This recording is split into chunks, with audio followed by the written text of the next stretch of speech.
নির্বাচন কমিশন সচিবের কথা শুনে মনে হয়েছে যে শাপলা দেওয়ার ক্ষেত্রে আইনগত কোনো সমস্যা থাকা না থাকা এগুলো তাদের কাছে কোনো বিষয় না।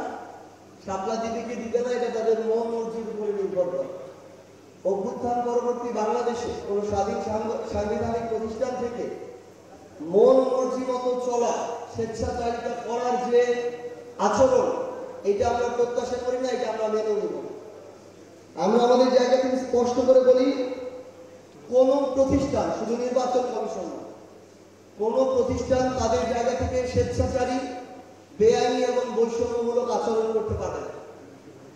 আমরা স্পষ্ট করে নির্বাচন কমিশনের কাছে জানতে চাই, তারা কি জনগণের মুখাপেক্ষী, নাকি ক্ষমতায় কাল্পনিকভাবে আসতে যাচ্ছে এরকম কোন দলের মুখাপেক্ষী, নাকি কোনো অস্ত্রের ভয়ে ভীত হয়ে কোন প্রতিষ্ঠান বা এজেন্সির মুখাপেক্ষী? এই উত্তর তাদেরকে দিতে হবে। আইনগত বাধা যেহেতু নেই, এনসিপি কে শাপলা প্রতীক দিতে হবে।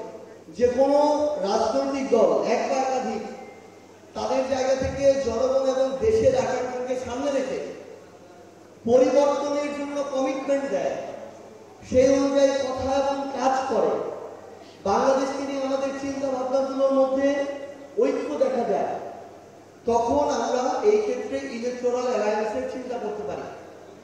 সে বিষয়ে বিভিন্ন আলোচনা সকল রাজনৈতিক দলগুলোর মধ্যেই চলছে।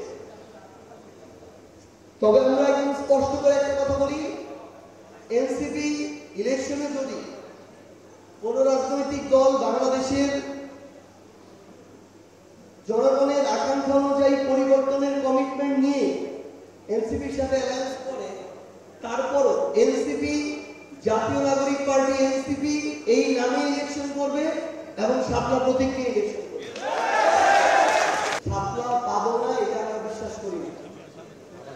এটা যদি করে আমাদের সাথে স্বেচ্ছাচারিতা করবে, অন্যায় করবে এবং জবাবদিহিতার বাইরে গিয়ে যে আচরণ সেটা করবে। এইটা আমরা অভ্যুত্থান পরবর্তী বাংলাদেশে হইতে দিব। এটার জন্য যদি এনসিপির রাজপথে লড়াই করতে হয়, এনসিপি সে লড়াই করবে। যে নির্বাচন কমিশন অন্যায়ভাবে একজনকে একটা মার্কা থেকে বঞ্চিত করতে পারে, ওই নির্বাচন কমিশন এই বাংলাদেশে কখনোই স্বাধীন, সুষ্ঠু, নিরপেক্ষ নির্বাচন দিতে পারে না।